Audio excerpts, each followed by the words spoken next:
podcast. We have an extra special treat for you today, which is that we're here in the Leadership Wyoming office in Casper, Wyoming. And our subject for today's podcast is Linda Walsh. So we're excited to have a look behind the scenes of Linda's time at Leadership Wyoming, which this summer marks 15 years that you've been serving people of the state in this position, which is really remarkable, Linda. Thank you, Mandy. So let's just start at the beginning. What was it like coming into the job, maybe the first class that you sort of shepherded through, and at the time working under Bill Schilling as well? Yeah, thank you for the question, Mandy. Actually, I came in the summer of 2010, so officially the class of 2011 was my first class. And my predecessor, Mandy Fabel, had set me up well. I was able to train under her and started orientation the first session, and then with her, and then I was on my own. A little overwhelming when it comes to logistics and taking care of 40 people when I look back on it. But it was a wonderful opportunity for me, and I've obviously loved it and have continued since. Yeah, I think all class members can relate to that feeling of intimidation walking into orientation the first day. And you probably can relate from having that same experience, like back at the very first one. Absolutely. Even sitting in the back of the room, which is where I like to be. Yeah. And just, I felt intimidated in a group of 40, people, and trying to learn all their names and what they look like, remember who they are. Yeah. So I've mastered it a little bit since then. Yeah. Now you're the one welcoming everyone with open arms. Yes. Yeah. Awesome.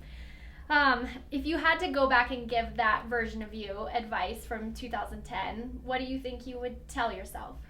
Funny you ask that, because sometimes I think the same today, even 15 years later. Mm-hmm. Give myself a little more grace. Actually, maybe let people help me a little more. I remember people would offer to help me with something, whether it's carrying a box out to the car. And I was like, nope, this is my job. I need to do it. And I have learned since then to accept the help a little more than I did back then. I feel like maybe Dan Stanton broke you of that in 2020. He was like not going to take no for an answer. Absolutely. Yeah, he was the quiet helper for sure. Yeah. And he was, I'd get caught up in a conversation with a class member, and before I know it, tent cards were off the table and things packed up, and all I had to do was carry it out to the car. So yeah, we always have a few class members who take it upon themselves. Yeah. Yeah. Oh, awesome. Okay, so you've seen now 15 years of classes, and each class, I've now come to learn too, each class sort of has their own characteristics and patterns and stories, and they're kind of like kids. Each one's a little bit different, even though they all go through the same experience. What are maybe some fun pranks or inside jokes or things that you've maybe shared with certain classes or certain individuals in classes? Thankfully, I have my dad's sense of humor. He left me with that, because it does help in a group of 40 every year, because you do, as you know, you do have some class members that like to be a little ornery, and I say bring it on. It's been fun over the years. Particularly, I do have one from class of 2015. Right away out of the gate, knew that he could give me a hard time, but I was going to dish it right back, and we took it to the very end, having a great time. I'm not sure who was going to get kicked out first from Bill Schilling. Definitely not you. It might have been his event coordinator at the time, or the class member, but we both made it through, and it was fun. I love having that side as well, that people can give me a hard time and tease, even when it comes down to facilitators and staff. We do have a little bit of that as well. Yeah, there was kind of a fun story that popped up. So I did the math, and I think you have been at 125 sessions in your 15 years here, and there's only one that you missed, and it was because you were quite sick and didn't want to get other people sick, and it was one of our academy sessions. And so we were in Kemmerer, which is not a very big community, and Josh Durrell and Scott Bollier were the facilitators, and you had set everything up in line. And I'll tell the start of this from my perspective, which is you told me you were sick. You told me I don't think I should come. I don't want to get people sick. And you sent me a list of all the logistics of everything. And I said to you, Linda, this is great job security. At least once a year, you should write down everything that's in your brain and give it to me, because it was so many things. But Josh Durrell had asked if one of the things, if he could help with something. And I said, yeah, you could pick up this fruit tray at the Ridley's. And then you can sort of share what happened from there. Yeah, that's been a funny story since then, as far as our academy, and one we'll never forget, as you know. So yes, I had ordered a fruit tray, and I had put it under my name because I was expected to pick it up, and as you said, I was sick, so I did not make that one session out of 125. And so, bless Josh's soul, he offered to pick it up at the local Ridley's there in Kemmerer. He did go in to pick it up, and from what I understand, they denied giving him the fruit tray. Because he was not Linda Walsh. Yeah, or Mandy Fabel, or which Mandy is like Fabel. the other name. Yeah. Exactly. And so I think he walked out just, baffled. I thought, in Kemmerer, Wyoming, and they don't give up a fruit tray. And I thought, wow, that is really good job security if you can't even pick up a fruit tray in Linda Walsh's name. Yeah. And so that's been an ongoing joke. And I've actually had Josh has, been able to pick up fruit tray for us at another academy. Yep. Yeah. So he made up for it, and he may be picking up all fruit trays for the from here on out. Yeah. But so anytime the mention of a fruit tray, some of us just get a little giggle, and it is so fun. Well, I think that's part of the magic that the class comes to know of you too, Linda, is that you're taking care of these 40 people. But you're not just providing meals and coffee. You're going out of your way to build a relationship with each one and look after each one and notice maybe who needs an extra conversation or who might just, need a smile or a hug that day. And I think when I think of who is the most respected person in the state of Wyoming, like it might be you or the most beloved person because so many people have just experienced not only that care but also that individual way that you sort of cater to those needs. So I won't make you comment on that, but it's been a really special thing for me to get to watch, and I've learned a lot of what it means to take care of a group of people, kind of one person at a time. Yeah. So it's really special. Also, maybe a funny story is I have missed more sessions than you have because of going on maternity leave, and I think we realized pretty darn quickly in that time that you being at a session without me, things ran pretty seamlessly. But me being at a session without you was like utter chaos. And so we know where the real, what really matters in the scheme of things. Okay, how about, going through now 15 classes, what has been kind of the rewarding parts of this job or what fills you up and gives back to you? Well, as you know, I take great pride in, planning logistics and all the, stuff that has to happen ahead of time for the sessions to play out.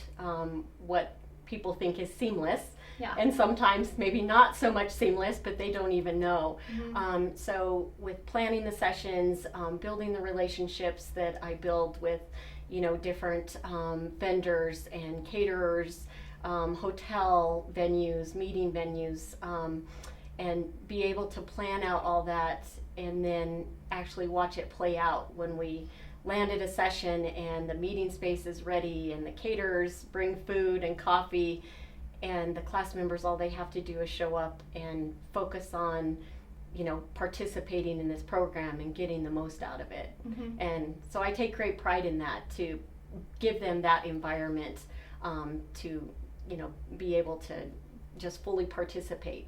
Yeah, and I think it's instrumental because when people come to Leadership Wyoming, they know they don't have to make any decisions. Like meals will be provided, tour groups will be provided, rooms will be at a good temperature and a good setup, and they'll have a name card, they'll know where to sit. I think there's just this sense of ease when people show up that they feel taken care of, and then that allows them to do more of that personal work.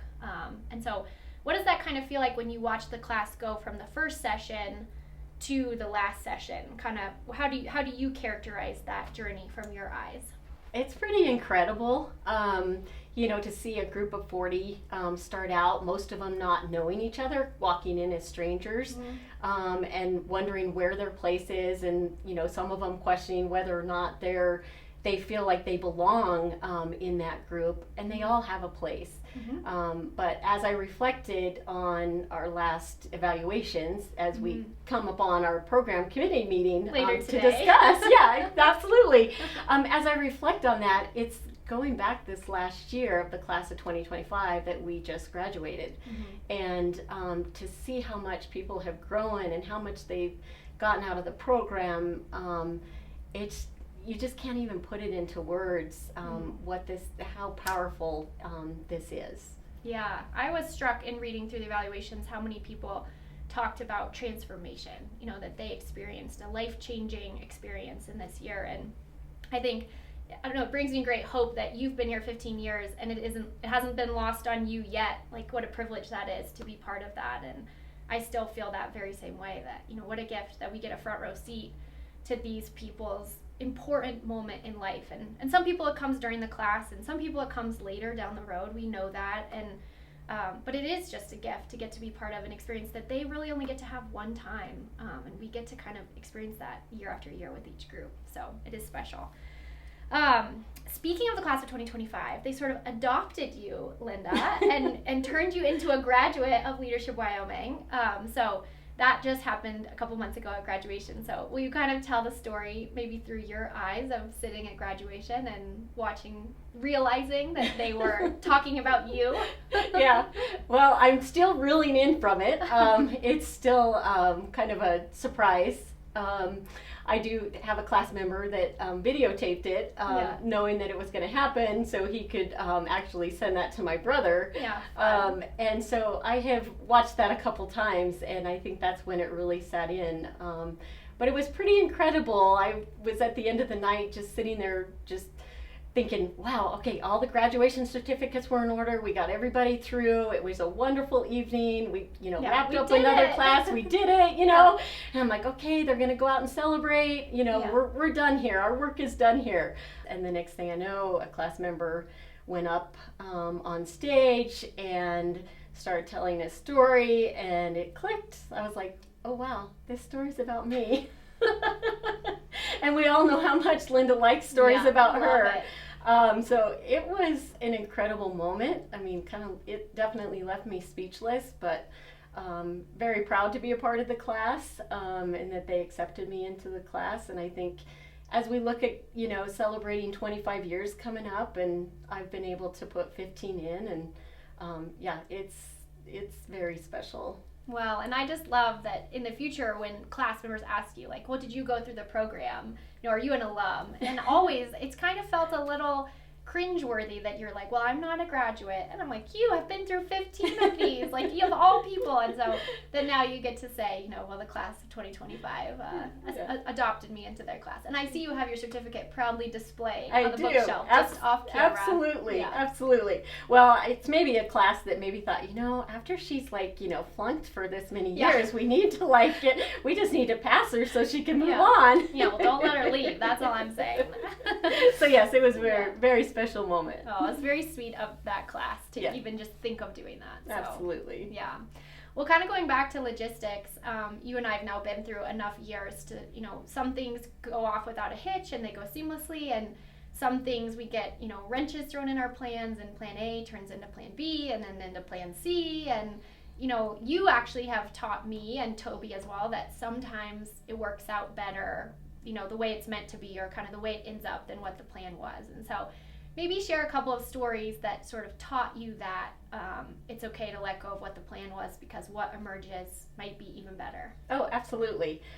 Because as you know, and several alumni know, once I make a plan, I like to stay on a plan. I don't like to derail, but I've had to learn that it happens, whether it's professionally or personally. We've all had those moments. So to give you a couple examples that, you've had the experience to, be part of, class 2019, it was in Rock Springs as we were supposed to head over to Evanston for the final part of the session, when we would try to do 2 communities. And the class was in 4 Trona mines underground, all 4, including you. Yep. And I was going to head to Evanston and make sure we were all set up logistically at our meeting space and just get ready to roll the rest of the session. And actually departed Rock Springs, Green River in a snowstorm, and contacted our board member that was in Evanston waiting for me, and he said, I don't think you're going to make it over here. And I said, oh yeah, we can make it. He said, no, you're not going to make it. And there, come to find out, there was a semi that had overturned on the Three Sisters and had the interstate closed to Evanston. Some quick thinking, I did get on the interstate, drove about 35 miles, and sure enough, I was on the off-ramp with a lot of semis and on the phone to the Trona mines, particularly the one you were at. Yeah. Get her out. I said, when she comes up, she needs to call me immediately. And I just started processing that of like, you know, what needs to shift, what can we change right away. You know, fortunately we had 4 groups and we had them all isolated. And so we quickly figured out that they weren't going to open the road. And so we were able to I called up the hotel in Rock Springs and asked for the 40 hotel rooms back. They quickly reserved all 40 rooms, canceled catering in Evanston, and just detoured the groups once they came up on the surface from the Trona mines. Just said, just go back to Rock Springs, we'll make a game plan. That session was revamped entirely. And on the fly. And that class, including several from the area, that just really stepped in and helped, you know, put together pieces of that session and tours and, you know, meeting space that we didn't have planned. And that class of 2019, as we all know, became known as the Wolf Pack, thanks to that session. Yeah, I just love that what we thought was a total sacrifice of this brilliant plan, and it ended up being a great session, and this magic moment happened for them that night at the Wolf Den in Rock Springs. It sort of became, you know, their class mantra.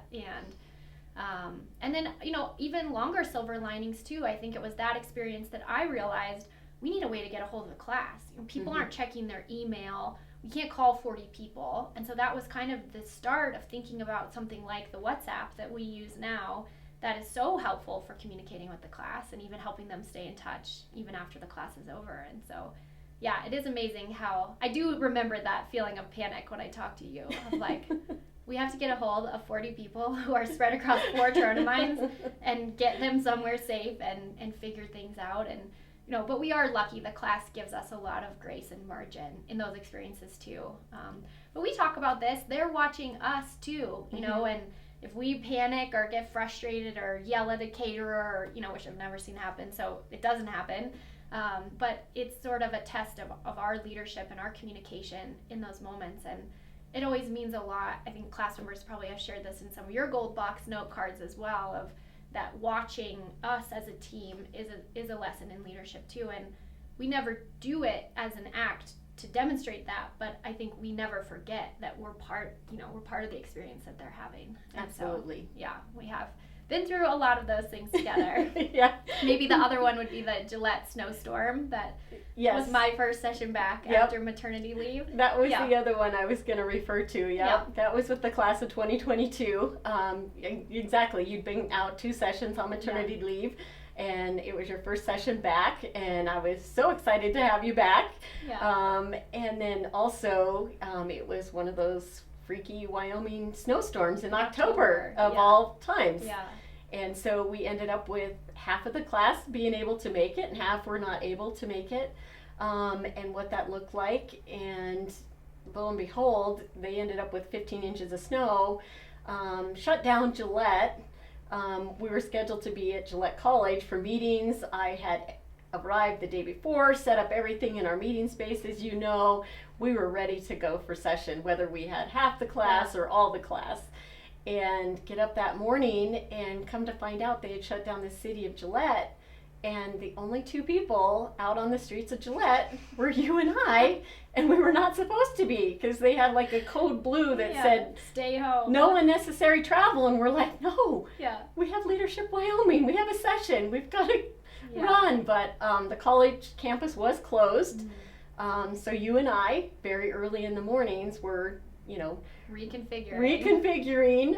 Luckily, we had a class member that his wife worked at a hotel close to the hotel we were staying at that was able to offer us a meeting space, and we quickly, made a meeting room. We made it a classroom, and we just basically worked out of that. It looked different, but it made it a special day. And that evening, snow had cleared, and the class ends up at the Axe House, and they go out and buy costumes and just made the most of it. That moment wouldn't have happened for that class or for us. And I also think it teaches us that we do sometimes have to shift. It's not pretty sometimes at the moment, but then when you reflect on it, I think it's maybe one of the most beautiful things that can happen. Yeah, there's definitely some magic there for sure. You mentioned we're the only ones out on the roads, and I've got a sitter for my 8-week-old kid, and I'm dropping him off. I'm like carrying him, in knee-deep snow. He only has one pacifier, so I'm like, you better not drop it. And I take him to this woman who I've never met before, and she opens the door and she goes, I don't know who's in charge of your event, but they should have canceled it. I was like, it's me, I'm in charge. But we can't cancel, we've got 15, 20 people here. But I actually think that's something that's evolved in our approach to Leadership Wyoming. I used to think, there'll be some storm where we just have to cancel the whole session. And we've kind of come to this arrangement where if we can get there, even if it's a day early, we'll have it. And we'll pivot to be some people virtual if we have to, but we really just don't cancel sessions preemptively. And then we tell people to make their own decisions, and we never want people on roads they don't feel comfortable. But I think, it's sort of representative of leadership. Like, you don't get to just cancel it when it gets hard. Like, you just have to figure it out, and you need to be safe and take care of each other. But we're going to be there kind of one way or another. And so, that was a really memorable session. And I'm sure it was for the class, and to go beyond that, when we had the next night, there was snow on the ground, and we weren't sure if we were going to make it out to the Barlow Ranch. They were hosting us for dinner. And, Senator Barlow just made sure that the road was he cleared the road for the bus for the school bus to make it with the group. And we had, yet another memorable, evening for the group. It was a little wet and sloppy and stuff, but it's a memory they'll always have. Yeah, I love it. I think that hot dog costume that they bought is still floating around somewhere, too. I believe it is, yes. Okay, so it's June right now, and oftentimes people ask us, do you take summers off? Which is certainly not the case. We have almost year-round programming now between wrapping up the core class in April, and then we'll kick off the Wyoming Academy next week. We'll kick off the core class in early August, and then we'll have the Brio Collective start in September. And so we really are on this kind of constant rolling of programming, and this is kind of the start of the new classes coming in. And so maybe talk a little bit about what it feels like to usher in or welcome in, what will be 70, 80 leaders that will start with us in the next couple months. Yeah, and it's very exciting to be welcoming, 70 to 80, new leaders through the programs. So a lot of planning ahead, looking at rosters, looking at names, memorizing. But I just look forward to, welcoming them in the room, that they all have a place, and to help them in whatever way I can in that journey, whichever program that they are participating in, and to welcome them as alumni at the end of their journey. Yeah, it is so fun. We sort of have these rosters, and then they just sort of become people. The people walk in the room and embody the names, and you get to know the kind of specific characters in the class. There's kind of the jokester type, or the person who didn't read the agenda at all, and you have to make sure they know where they're going. And so each class is different, but even I've noticed there's a few archetypes that tend to show up every year of a person, and you kind of look out for them. But I think a huge part of people walking in and feeling welcomed is that everything is taken care of, that they have all the things in place they need to just enjoy the session. So thanks for always putting in that hard work to make it happen. Absolutely. Maybe we'll close with kind of what's coming this fall. We're going to be hosting, we're calling it our biggest party yet. We're hoping it's the biggest turnout of alumni at any event we've ever had, because we're going to do a 25th anniversary celebration, and it'll be the first night of the Governor's Business Forum, so November 11th in Laramie. And Bill Schilling is going to come back, and he'll be there, which is also, it's remarkable that we're getting to 25 years with only 2 directors. But it's also remarkable that of your 15 years, half are with Bill and then half are with me, which for anybody who knows both Bill and me will probably just explode their mind to think about spending many years with Bill and now that many years with me. But what do you look forward to when you think of, maybe 300 or 400 alumni coming together this fall? Yeah, I think it's an incredible, gathering of family. I mean, that's what we are. Alumni and staff, facilitators, we're all family. And we've made that happen, right, over 25 years from, Bill is the founder, as you mentioned, and that is one of the moments, that will, be special for me to have Bill and both you there, the two directors of the program, which, you make it sound like it's, it's pretty mind-blowing to work for the two of you, but obviously it's been a true delight to work, to be able to work with both of you. Different leadership skills and stuff, and you both bring something pretty special and unique to the table, and it's just been wonderful. But it will be great to see Bill, but also to have many alumni that have been support for us and the program, and how much they've grown professionally and personally. A lot of that because of Leadership Wyoming, and sometimes I have to sit back and remember that that's pretty powerful. What we give this opportunity through this program that people have a chance to, be a part of, and how life-changing it can be for several of them. So to have all of us in a room and to celebrate this program in the state of Wyoming, that a lot of people, just realize it's one of the most prominent programs, organizations in the state, and to be a part of that is just incredible. Yeah.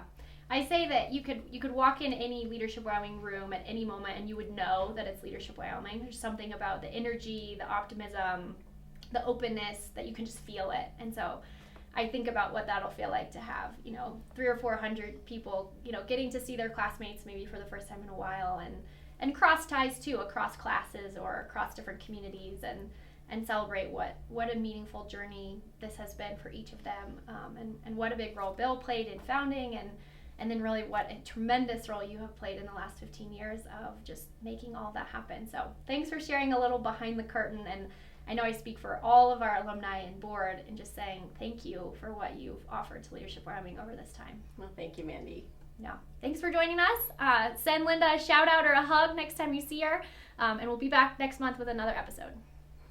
Okay, and since we are in our Casper office, we thought we'd give you a little bonus reel of a few featured highlights that we have around the office. So, Linda? First off, we have our plaques, our class photo plaques. So I get to look at these every day, see all your beautiful faces from 25 years now. For any of you that went through Leadership Wyoming under the direction of Bill Schilling, our founder, you'll be glad to know we still have the personal history timelines. And follow me under my desk. We still have many bottles and boxes of Wyoming whiskey that the class of 2011 donated. Some of them signed by Governor Mark Gordon. So these will be available at the party we have on November 11th. So join us for that. The Leading Wyoming podcast is made possible thanks to the generous support of our all-in sponsors.